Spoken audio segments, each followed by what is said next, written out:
California, snow. It's pretty cool. Something you never see before.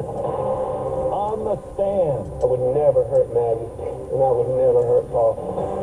Good morning, I'm Steve Cason. And I'm Charlie Daggett in Kyiv, Ukraine, with the CBS World News Roundup. It was 1 year ago this morning that Russia launched an all-out assault on its southwestern neighbor. Attacking from both the air and on the ground, Russian soldiers plunged this nation into fear.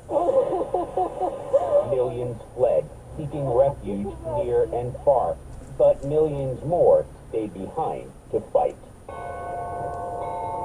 This morning, Ukrainian President Volodymyr Zelensky attended a small outdoor remembrance ceremony outside the St. Sophia Cathedral in Kyiv, an act of defiance in itself, paying tribute to surviving soldiers and the wives and children of fallen heroes.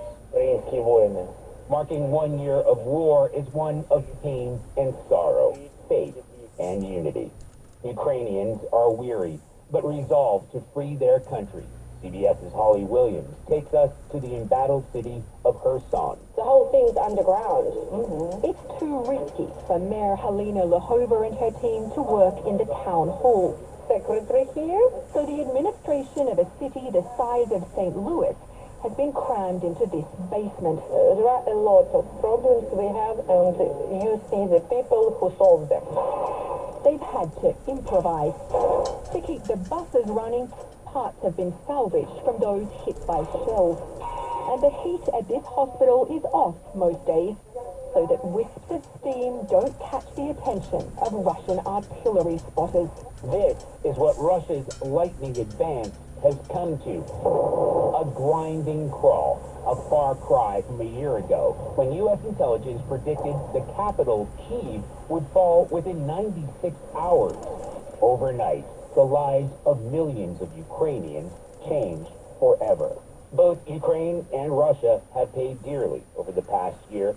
Estimates say more than 200,000 people have been killed or wounded. There is no sign of this war ending. Both sides are dug in.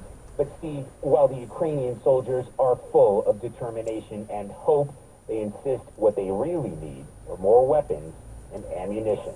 Well, Charlie, ammunition and high-tech drones are part of a new $2 billion package of long-term security assistance for Ukraine announced by the Pentagon on this anniversary. And the Biden administration has slapped new sanctions on over 200 people and entities in Russia. That includes higher tariffs on goods that come to the U.S.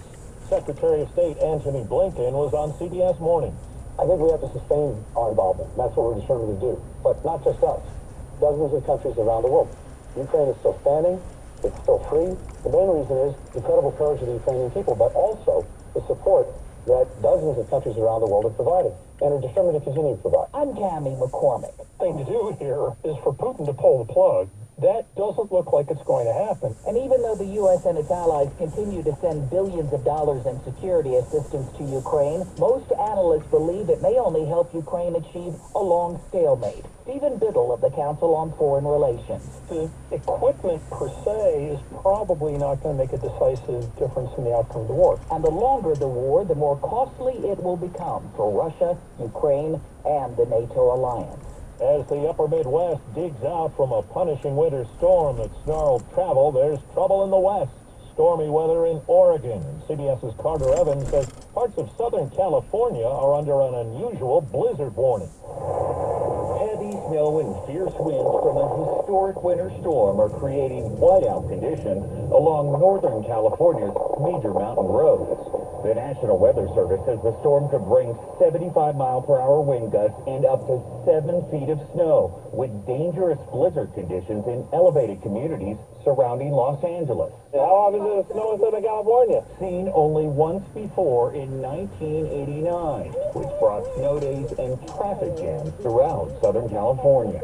Similar to what the storm is beginning to do now, creating road nightmares. The white SUV looks like it's split over 2 lanes. Authorities are warning the storm is only going to intensify as it moves south this weekend, bringing danger to California's agricultural center.